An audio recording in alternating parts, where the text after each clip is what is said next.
You're listening to The Jacob Valk Show. He's breaking down the latest and greatest in sports as only he can. Follow him on Twitter at RealJacobValk. Here he is, Jacob Valk. Hello,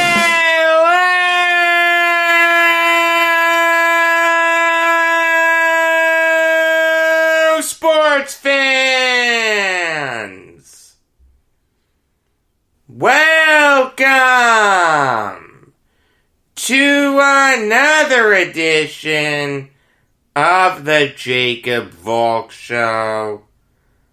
I am Jacob Valk, and I want to start with some injury news. Now, usually, I don't like talking about injuries, because where's the story there? How is this team going to recover from losing this star player? They're not. Next question. How are they going to replace him? Well, they could go with X, Y, or Z, next man up, or you have to alter the strategy. It gets really boring after a while. That's why I really don't like talking about injury news. But with the NFL, there is some major injury news. And it's the fact that there were so many injuries yesterday. I'm not going to talk about individual players, like Raheem Mostert or Saquon Barkley, Malik Hooker, Drew Lock, etc., etc. Instead, I want to talk about why all those injuries happened. And to me, it's painfully obvious. There was no preseason, and there was no proper training camp. This is what the players wanted. They wanted to go straight into the regular season. They didn't want to risk themselves in meaningless games. Well, wait a second. What are preseason games for? Why are preseason games played? They're played to help get your body back into shape. And even with training camp, proper training camps, that's so you get into game shape.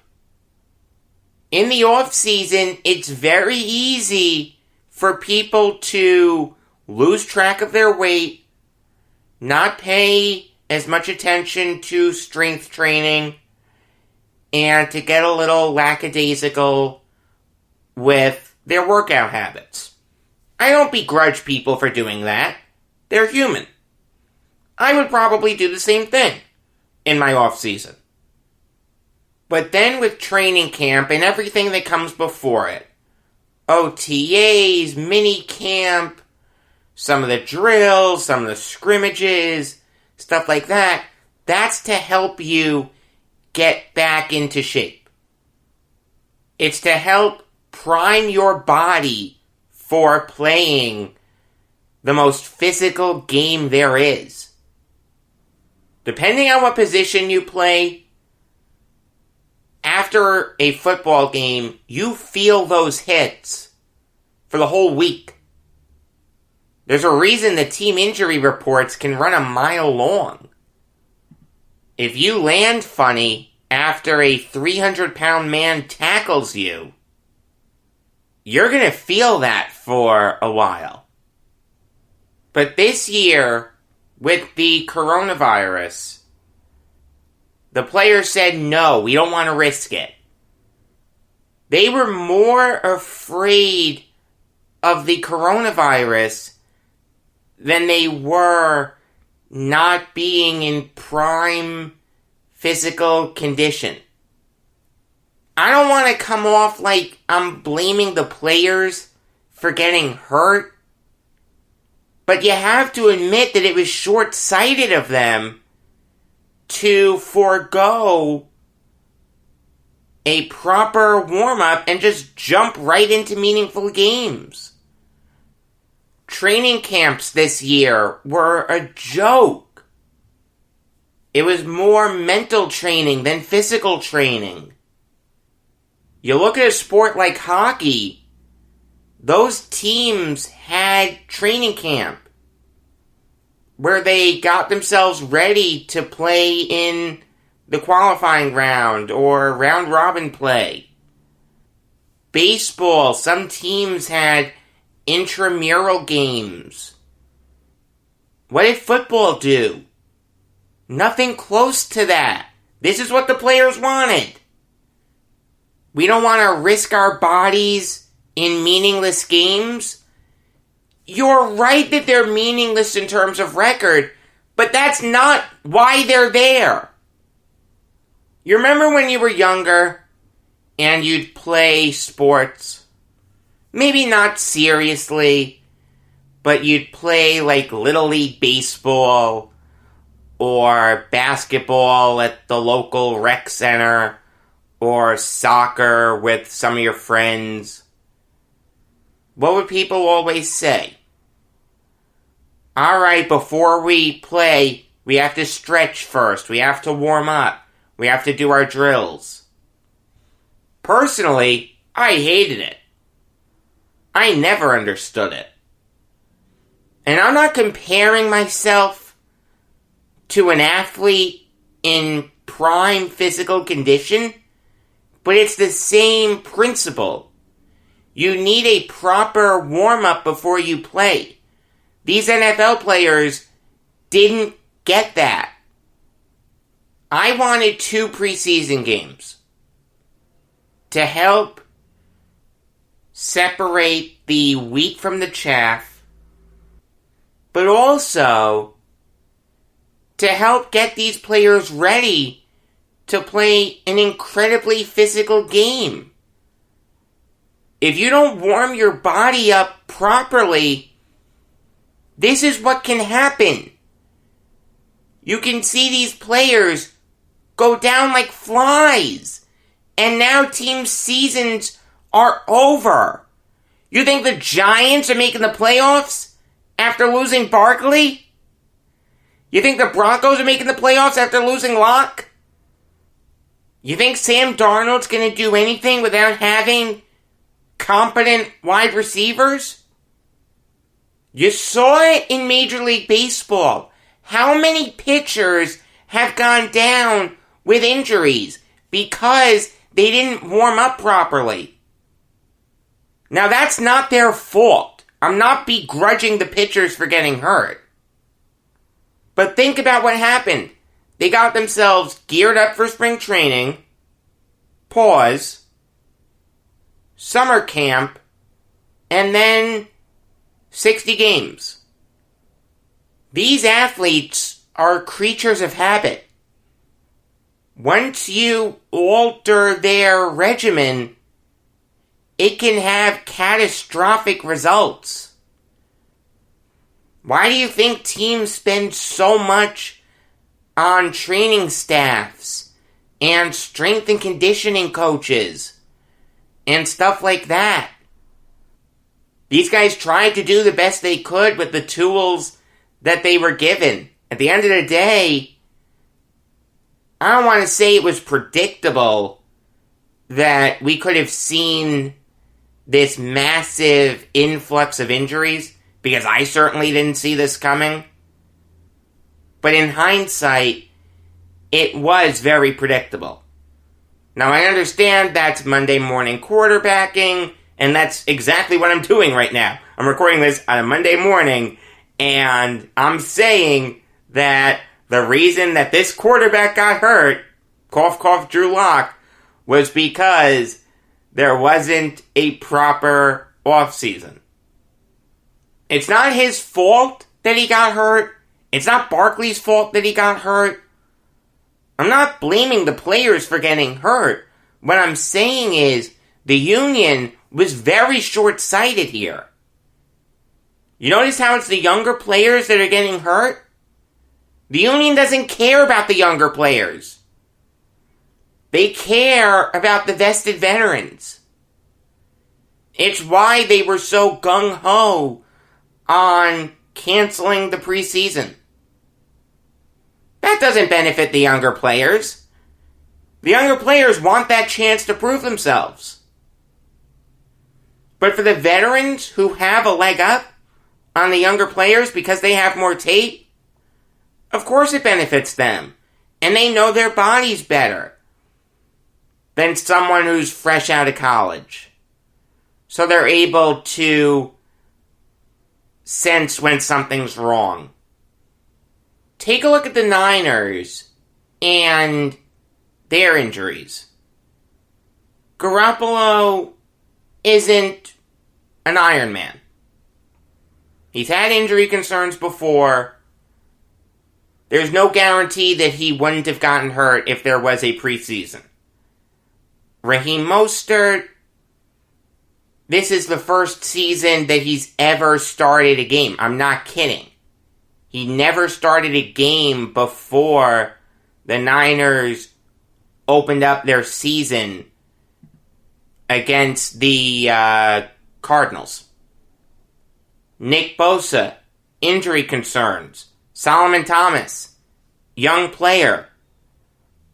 The Players Union really screwed over a lot of people here.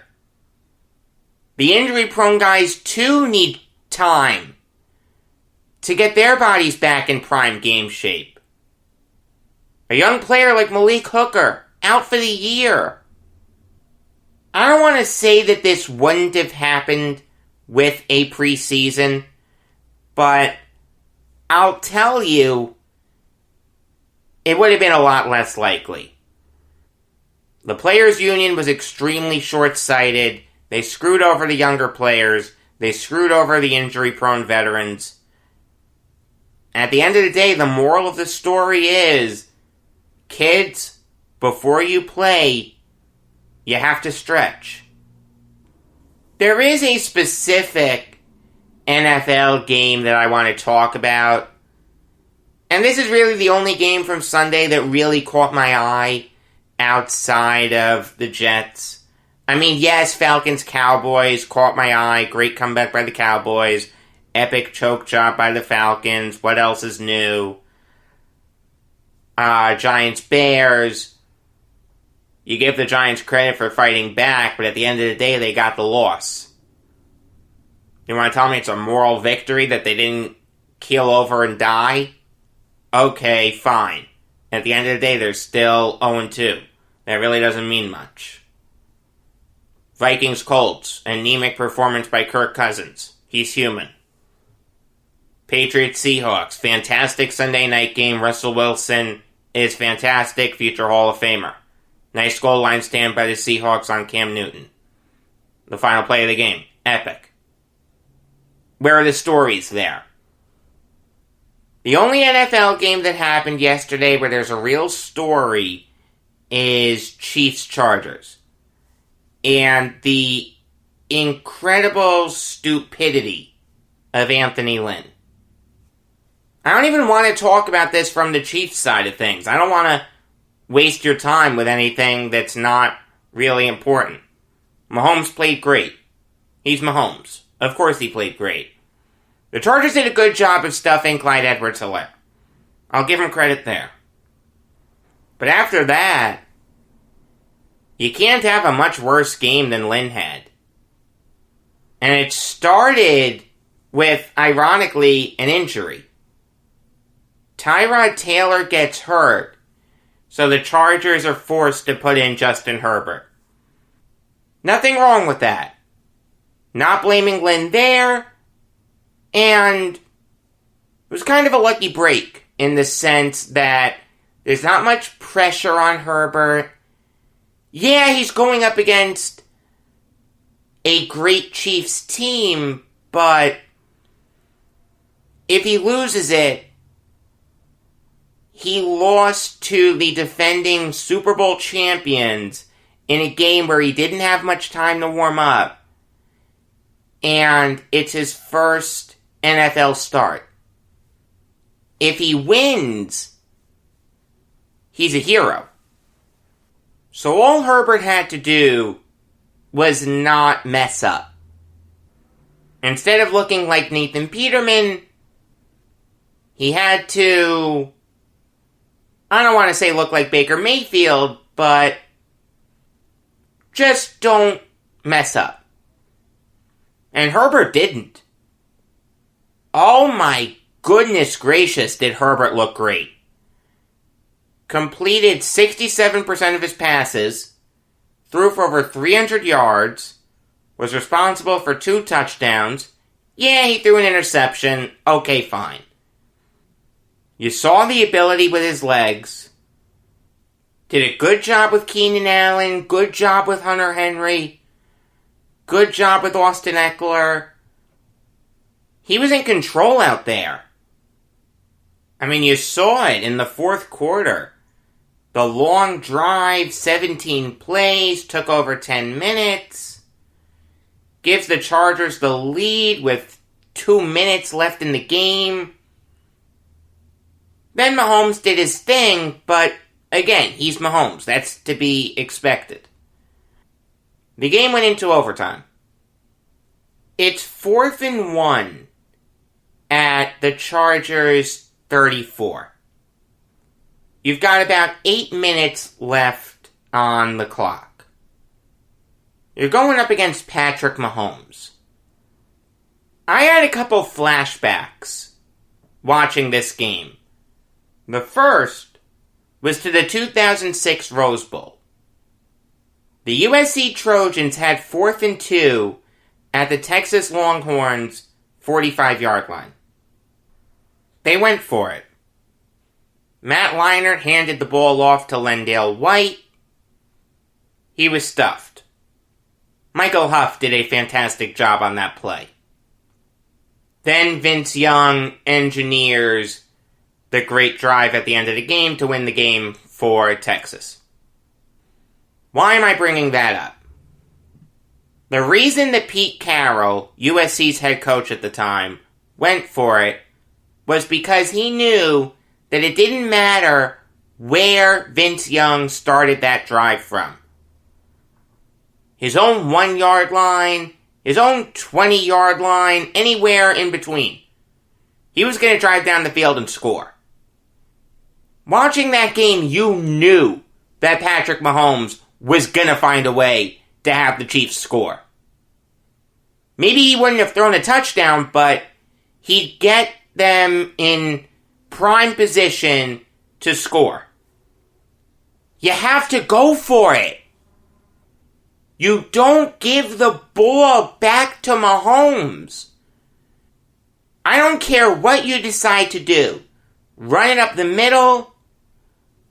Have your quarterback try to make a play. I don't care what play you call. Go for it. Show some guts. You had to know that you had no chance stopping Patrick Mahomes. This guy with 2 minutes left drove the Chiefs down the field and enabled Harrison Butker to kick a game-tying field goal with no time left on the clock. Instead, Lynn trusts his defense to stop Patrick Mahomes. I don't care if you're coaching the 85 Bears. You don't trust your defense to stop Patrick Mahomes. Mahomes drives the Chiefs down the field, and look, I understand that it was a really tough field goal. The first time Butker tried it, it was a 53-yarder. Then some schmagegi chief who no one's ever heard of, Nick Allegretti, commits a false start. Makes it a 58-yard field goal. Butker's second try splits the uprights, but Anthony Lynn had called a timeout. That was the right decision. So this guy converted on 2 over 50-yard field goals. I had flashbacks to the 72 gold medal basketball game at the Olympics. USA, USSR. It's not worth getting into all the stupidity that happened in that game. There's a good 30 for 30 short on it called Silver Reunion.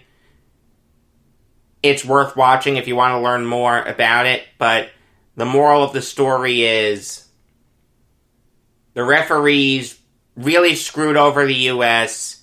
They gave the Soviet Union 3 chances to win the game at the waning moments. They failed the first 2 times, then the third time, it finally went in. I thought for sure Butker was going to miss that third try. But he drilled it. Chiefs win. Incredible job by Butker. You want to talk about ice in your veins. He may be the second best kicker in football. I still put Justin Tucker ahead of Butker, but I definitely put Butker second best. In fact, if you wanted to put Butker ahead of Tucker, I wouldn't hate it too much. But the bottom line is you have to go for it on 4th and 1 if you're Anthony Lynn. You cannot give Patrick Mahomes the football back. You saw it in the AFC title game from a couple years ago. When Mahomes didn't get the football back, the Patriots were able to win. Keep him on the sidelines. You cannot trust your defense. Don't look at it as a slap in the face to the defense. Look at it as a compliment to the offense. Look at it as respect to the best player in the NFL. Then afterwards, this was the kicker to me. Anthony Lynn said if Tyrod Taylor is healthy, he's going to start. What the hell are you doing? You just saw that Herbert can play. He gave you a chance to win because you messed it up? You're going to go back to this schmagegi in Taylor? Someone who you won in spite of? Why did you beat the Bengals? You beat the Bengals because Michael Badgley is a good kicker. Not because of Tyrod Taylor. Badgley hit 3 field goals and made an extra point. Taylor barely completed over 50% of his passes. He threw for 200 yards. Good for him. Did nothing with his legs. Did not look good. How can you go back to Tyrod Taylor? You just saw that Justin Herbert can play. He is the future of the Chargers. You have to stick with Herbert. Even if you think that the game yesterday was a fluke, you really think that Herbert's going to struggle next week against the Panthers, you're actually in a better position if he messes up. What I mean by that is, if you start Taylor, Taylor is immediately behind the 8 ball. He has very little margin for error. If he doesn't get off to a quick start, if he looks lifeless, he knows that the young hotshot is right over his shoulder. And this guy just proved that he can play. If you start Herbert and he fails, that gives you a perfect excuse to go back to Taylor.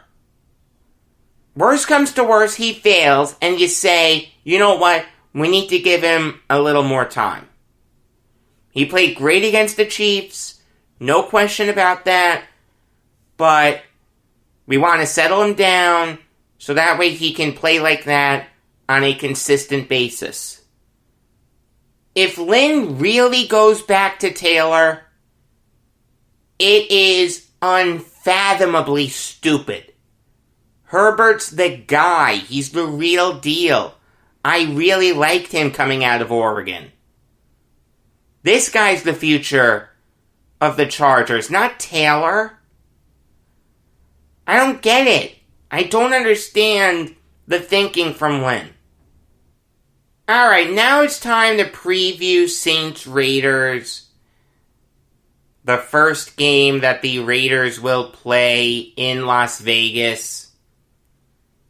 Kind of sad that they're not opening up in front of fans, but that's 2020 for ya. I'm not going to spend too much time on the Saints offense. We know how dynamic it is. Drew Brees is a future Hall of Famer, and Alvin Kamara is one of the best running backs in the NFL. Are the Saints going to struggle without Michael Thomas, who is out for this game? He'll be out for the next 2 to 4 weeks. They may not look as explosive as they would with him. But this is Drew Brees we're talking about. This guy can make just decent players look great. Jared Cook looked great against the Buccaneers in Week 1. Emmanuel Sanders is still there. Taysom Hill is still there. I really like Hill. The Saints are fine. Yeah, they don't have that true number one receiver for a little bit, but I wouldn't go too crazy worrying about the Saints offense. But their defense played really well. Janoris Jenkins had a really good game. So did Malcolm Jenkins, Cameron Jordan, Marcus Williams, Chauncey Gardner-Johnson. Their secondary was great. They really stifled Tom Brady. And if you're doing that, you know you're doing something right. As for the Raiders, they're also without their number one wide receiver. Granted, he's not as good as Michael Thomas yet, but the absence of Henry Ruggs is gonna hurt the Raiders. We saw it in limited time. Ruggs can play. He caught 3 passes for 55 yards. Now, he is questionable for this game, but it's a knee injury, and Ruggs thrives on his speed. So even if he does play, he's not going to be at 100%. I wouldn't expect too much from him if he plays. Big if. You can't expect Josh Jacobs to have another 3-touchdown game, but obviously Jacobs will get his. Really good young running back. I like Derek Carr. You can win with him. Darren Waller is one of the best tight ends in the NFL. Hunter Renfrow is talented. I like the Raiders' offense. Defensively, I think the Raiders will be able to frustrate Brees a little bit. He won't have too much time to sit back and go through his reads. Clelin Ferrell, Arden Key, Maurice Hurst, and Jonathan Hankins are all really talented front 7 players. The secondary isn't that good. And that's why I'm not too concerned about the absence of Thomas.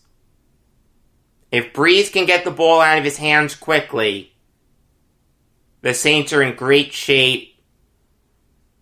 It wouldn't surprise me if this game became really high scoring, but I'm not going to go too crazy. I'm going to say the Saints win 28-21. There are a couple extensions to talk about, and the first one concerns the Rams locking up another key contributor, and that is Robert Woods. They signed him to a 4-year deal worth $65 million.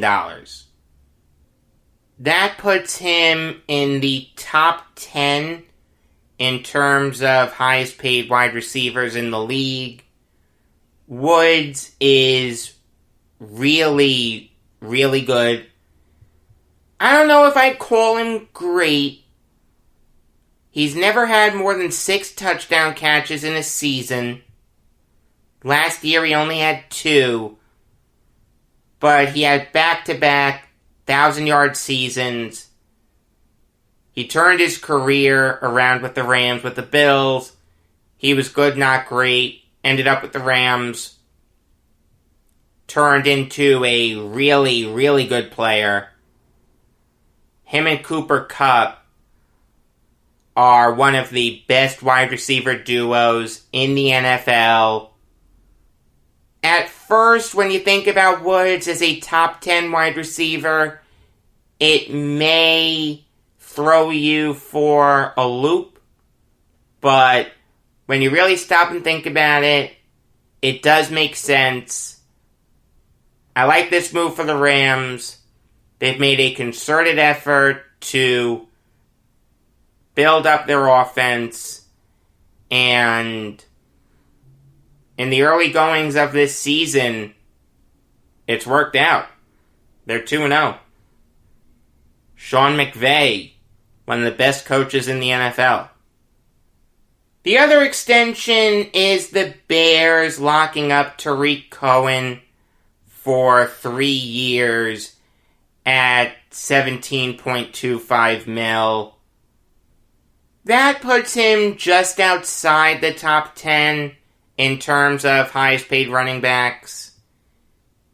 He's 14th in total value and 11th in AAV. Cohen is one of the best pass-catching running backs in the NFL. He's not a good traditional running back. That's why David Montgomery is so important to the Bears. But he gives Mitchell Trubisky another weapon. And Lord knows Trubisky needs all the help he can get. I like this move for the Bears. They have a good setup with Montgomery and Cohen. Montgomery is not a great pass-catching back. I understand he had a big game yesterday against the Giants, but look, the Giants don't have a great defense as it is. There's only so much I can read into that. Cohen complements Montgomery perfectly. Montgomery complements Cohen perfectly. I like this move for the Bears. Alright, now it's time to go through the 2 NBA conference finals. And I'll start with Celtics Heat. And I give the Celtics credit. They needed to win Game 3. They weren't going to come back from 3-0 down. That's the obvious statement of the year. And they had a great performance. Jason Tatum, Jaylen Brown, Kemba Walker, and Marcus Smart all scored at least 20 points.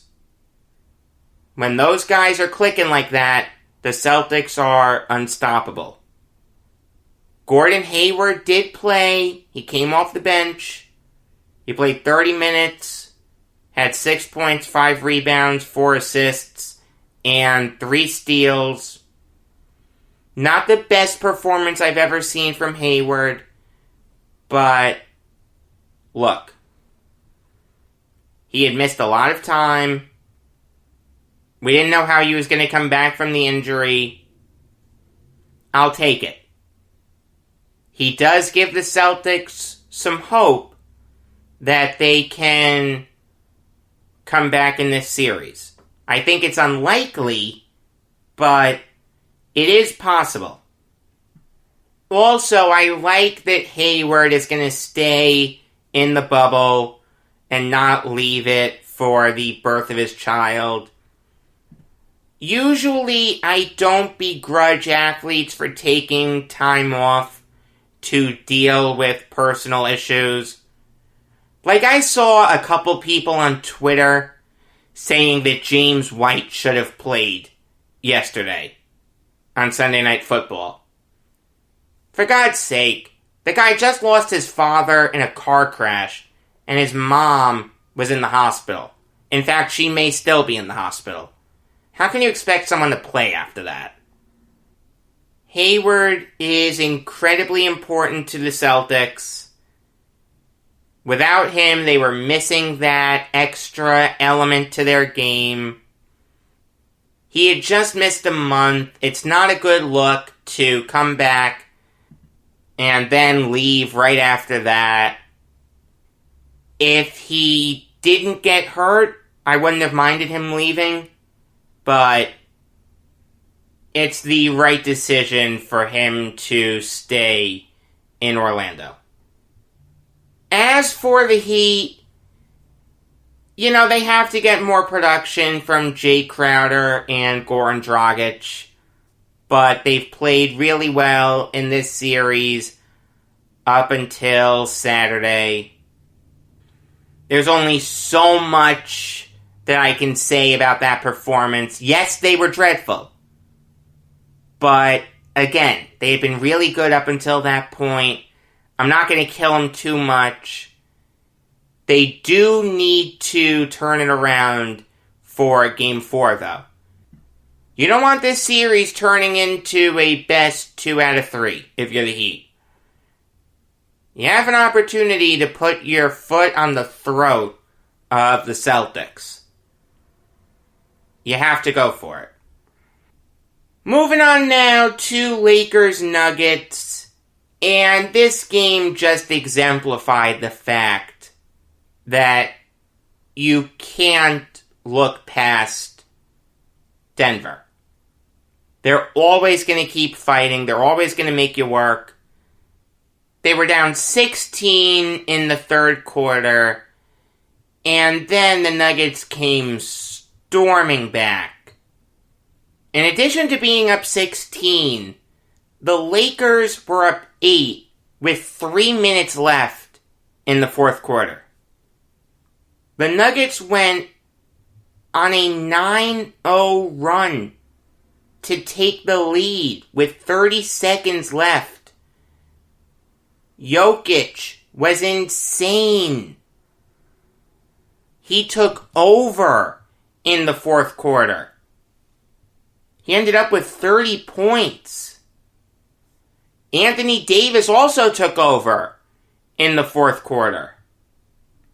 He ended up with 31 points. He hit that nice 13-footer. And then he hit a 3 at the end of the game. I mean, that's the shot you want him taking. Anthony Davis is not a great three-point shooter. He's not a terrible three-point shooter, but no one's going to be mistaking him for Joe Harris anytime soon. This guy hit only 33% of his threes in the regular season. If you're the Nuggets, you'll take that shot. Frank Vogel said afterwards that was Mamba mentality. He was right. That is something Kobe would do. It's kind of funny, this game was dominated by big men. Jokic and AD. Not LeBron and Murray. I'm not saying LeBron is a short king or anything, but look, he's not towering among the big men in the league. And LeBron did not play great in this game. He had 6 turnovers. He played well, but he wasn't great. Jamal Murray didn't play great either. Only 2 for 9 from beyond the arc and 5 turnovers. That doesn't work for me. Great win for the Lakers.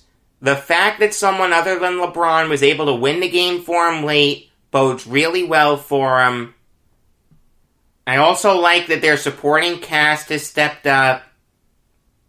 KCP played well. Danny Green was okay.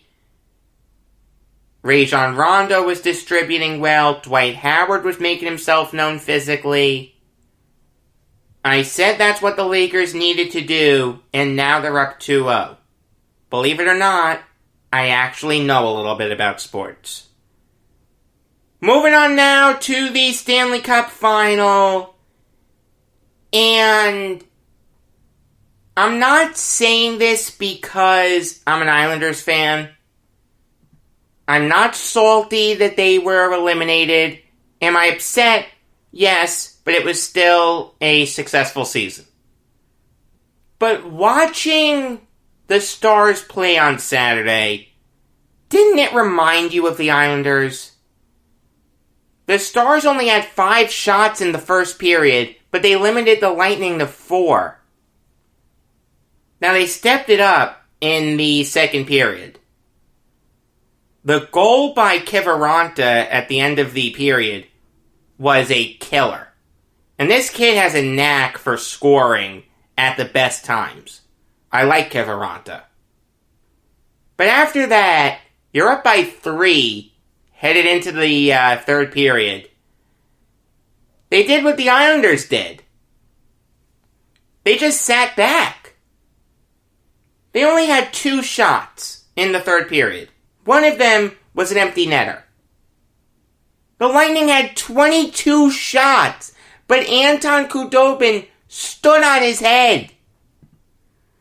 Watching that game, I had to make sure that the Lightning were going up against an opponent in green and not the blue and orange.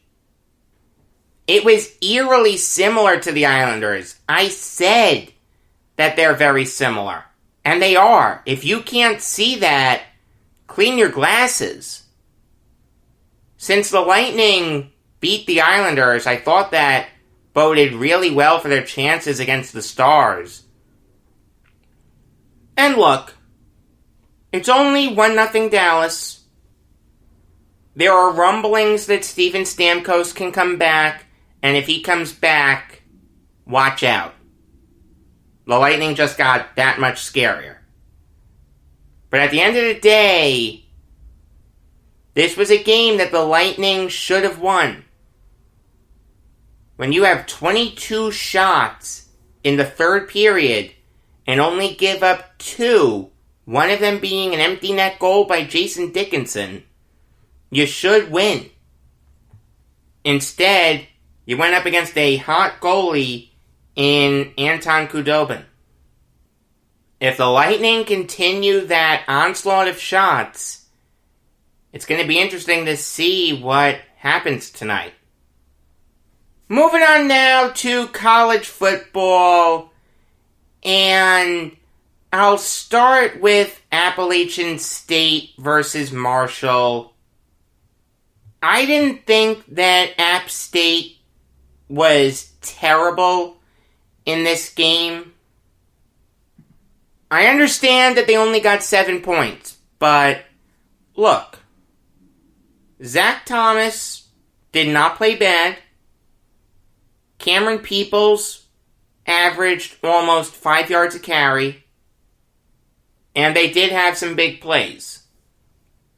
But Marshall stepped up when they needed to. Mike Evans catches a bomb from Thomas, but he doesn't secure it. So Brandon Drayton of Marshall is able to knock the ball loose, and it's a touchback. Marshall ball. I mean, if Williams scores there, it's a whole new ball game. But Marshall did what Marshall does. They are a ground and pound team. They don't have a great quarterback. Even though Grant Wells played great against Eastern Kentucky, it's Eastern Kentucky. I can't read too much into that. But Brendan Knox is a really good running back. He was the best player that Marshall had last year, rushed for just under 1,400 yards and 11 touchdowns. Played well against Eastern Kentucky, and then against App State, he took it to another level. Rushed for over 130 yards, had a touchdown.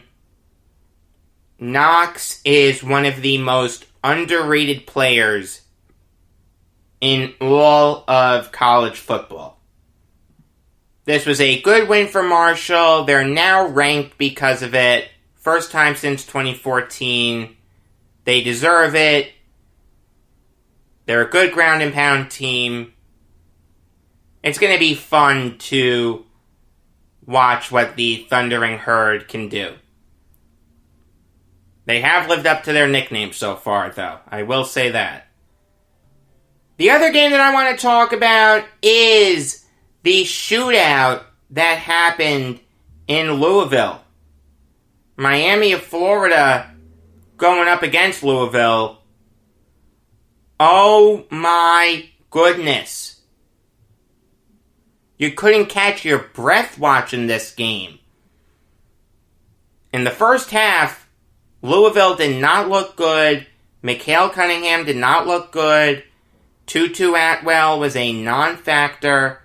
But then in the second half, both of them stepped up. Cunningham ended up with over 300 passing yards and 3 touchdowns. Atwell ended up with 8 catches for 114 yards and 2 touchdowns.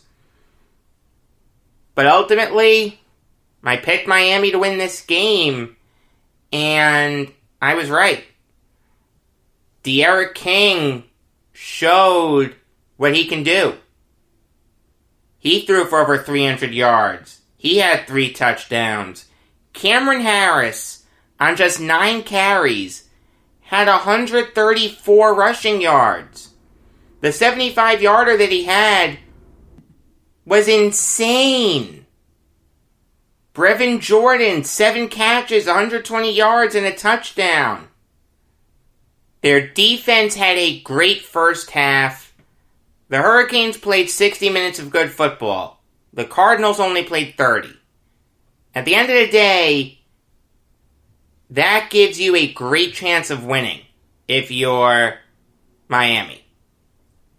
Also, I'll say it again, I picked the Hurricanes in this game. So, good job, Jacob. There are a couple hockey stories to talk about. And the first one concerns the Penguins locking up Jared McCann for 2 years at just under $6 million. McCann is a solid third-line center, really young, only 24 years old.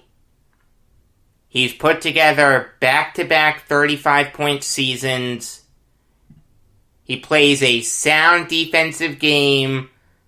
I don't know what more you want from a third-line center. This is a great move for the Penguins. It makes perfect sense. Good move by Jim Rutherford. The second story concerns the Edmonton Oilers. According to Frank Saravalli of TSN, the Oilers are looking to move Andreas Athanasiou. I'm pretty sure I got that last name right. I gotta tell ya, I don't understand why the Oilers would want to move on from him. I understand that they're in cap hell and he's gonna get a pretty sizable contract sooner rather than later. But you have to find a way to make it work. You just gave up 2 seconds for this guy in February. Now you're going to flip him? Unless you can recoup those picks, you have to keep him. You have to find a way to make this work. This guy is a good player. Is he ever going to score 30 goals again? like he did 2 years ago? No, absolutely not. And he's not the best defensive player in the world. But he's a solid third liner. You can put him on the second line if you want, but I really wouldn't. There are better options out there. And if you're going to put him on the second line, you better have some great players with him. I understand putting a defensive liability on the third line isn't ideal, but this guy just doesn't have the offensive output that you want from a second liner. So look, I understand that he's a little bit of a tweener, all offense, no defense, but you gave up 2 seconds to get him. McDavid and Draisaitl aren't gonna get it done by themselves. You have to find a way to make this work. It's just that simple. I do want to talk about a really sad death that happened recently. And no, it is not the death of Ruth Bader Ginsburg. Here's the one thing I'll say. I'm not going to spend too much time on it, but it is important to say this. Even though I'm a Republican and I plan on voting for President Trump, the Senate should not fill the late Justice Ginsburg's seat before the election is settled. I want to make that abundantly clear. Do not fill her seat before we know who's going to be president for the next 4 years. That is the precedent that you set in 2016. And I wasn't crazy about what they did to Merrick Garland. Did I want him on the Supreme Court? In a perfect world, no. But he should have gotten a vote. Let him have his time of day. Let him go before the Judiciary Committee. Let him make his case. And then you can vote him down. That's your right, but you have to give him his time of day. Now, you've screwed yourselves. You could have voted against Garland in 2016. You could have made up something. You didn't like one of his former rulings. You didn't like an answer that he gave in front of the committee. If you had your heart set on President Obama not getting another justice on the Supreme Court, there are ways around that. But now you've handcuffed yourselves.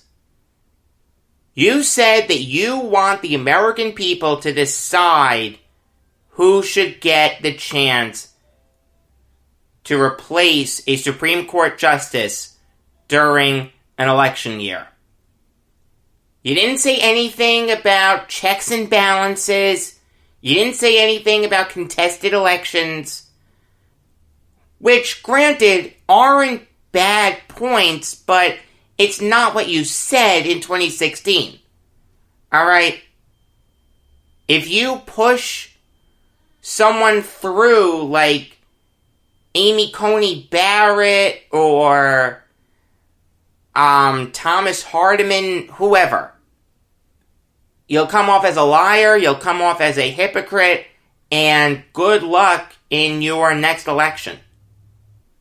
Look, I understand the appeal of replacing a liberal justice in Ginsburg with a conservative justice. Believe me, I do. I'm not happy she's dead. I sincerely hope she rests in peace. And it's really sad that she died during Rosh Hashanah. It's never good for a Jew to die during a holiday. But I am excited about the thought of replacing a hardcore liberal justice with a hardcore conservative justice. I'd be lying to you if I said I wasn't. And any Republican would tell you the same thing. Having said that, though, if that's not what the American people decide they want, you have to listen to them. Don't ramrod anyone through. I promise you, that will not end well for you. The person who I really want to talk about is Larry Wilson. One of the best safeties in the NFL in the 1960s. His NFL career started very humbly. He was a 7th rounder in 1960. This is despite the fact that he played really well at the University of Utah. And he played both sides of the ball, halfback and cornerback. Very versatile. But he was small. Only 6 feet tall, just under 200 pounds. People couldn't get past that. But the Cardinals took a chance on him, and it immediately paid off. This guy started every game he played in the NFL his first 3 seasons. In fact, in his whole career, he played 169 games. He started 163. His biggest contribution may be the fact that he was really the first great pass-rushing defensive back. The St. Louis Cardinals, as they were known when Wilson played there, had a defensive coordinator by the name of Chuck Drulis. And Drulis designed a play where a free safety would blitz. No one did that in the 60s. The thing is, though, he needed an athletic safety. Enter Larry Wilson, a guy who was a great athlete. The Cardinals moved him over to free safety, and Wilson dominated. His first 3 years in the NFL, Pro Football Reference gave him an approximate value of 8. That's really, really good. From 62 to 70, he made the Pro Bowl every single year, with the exception of 64. And from 66 to 70, he made All-Pro every year. 66 was his best season, as he had an interception in 7 straight games, leading him to an NFL high 10 interceptions that year. And from 66 to 70, he never had an approximate value less than 9. From 66 to 70, his approximate values were 17, 12, 14, 9, and 15, respectively. That is insane. Now, you may be asking yourself, Jacob, you're jumping around a lot. Why are you doing that? Well, there's really not much else I can say. The St. Louis Cardinals, when Wilson was there, never made the playoffs. They had this incredible safety, but never made the playoffs. They only finished second in their division twice, 64 and 68.